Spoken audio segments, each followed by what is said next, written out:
Bonjour, donc départ de location avec un Tricity. On va commencer avec la clé.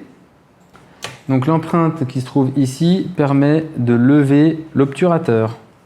On met la clé jusqu'à pousser le ressort et que la clé revienne. À droite, on met le contact. À gauche, on ouvre la selle. Aujourd'hui, on ne parle pas du verrouillage de la direction puisque en location, on vous demandera de ne jamais bloquer la direction. Uniquement de mettre un antivol à un point fixe systématiquement. Donc je mets le contact. Une fois que les voyants rouges se sont éteints, enfin le voyant rouge est éteint, je vais pouvoir vérifier que la béquille latérale est bien remontée, puisque sinon le véhicule ne pourra pas démarrer. Et je vais appuyer sur le frein gauche ou le frein droit et en même temps le bouton de démarrage. Pour couper le moteur, je coupe à la clé et je remets sur off. On vous livre le véhicule avec un certain niveau de carburant, souvent le plein. On vous demandera de ramener le véhicule avec le même niveau ou plus. Si vous le ramenez avec un niveau inférieur, il y a des frais qui s'appliquent.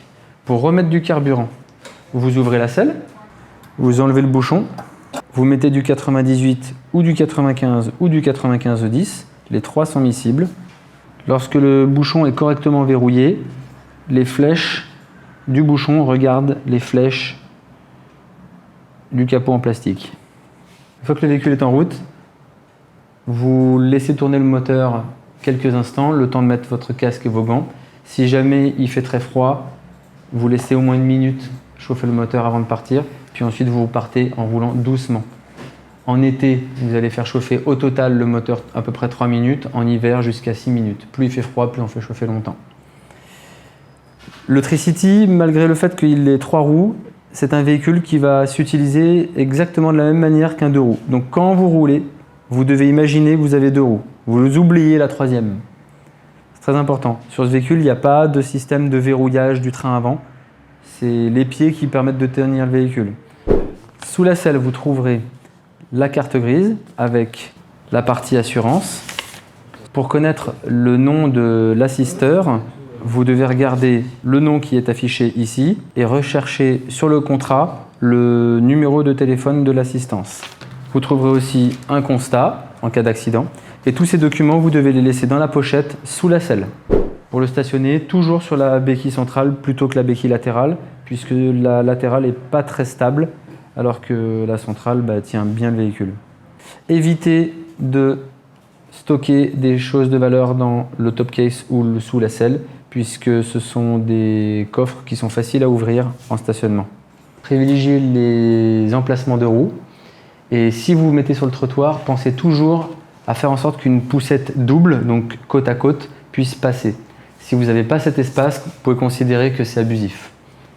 De toute façon, quand vous vous mettez sur un trottoir, vous prenez le risque potentiellement de vous prendre une amende. Pensez aussi à toujours diriger la plaque d'immatriculation vers le côté opposé à la route, puisque les voitures qui passent dans Paris et qui scannent les plaques d'immatriculation pour vérifier si les véhicules sont en stationnement régulier ou pas, elles passent sur la route, mais donc elles ne viendront pas systématiquement. En fait, il n'y aura pas forcément des agents qui seront sur le trottoir pour relever l'immatriculation. Donc si vous le mettez de l'autre côté, c'est plus intelligent. Vous pouvez éviter en fait la verbalisation, même si vous êtes sur le trottoir. Pour accrocher la moto ou le scooter, vous passez la chaîne autour du poteau, vous serrez le poteau avec l'anneau de cette manière-là, et ensuite vous passez le U dans la roue. Je veux particulièrement insister sur un point. Si vous ne mettez pas l'antivol à un point fixe, le véhicule sera volé.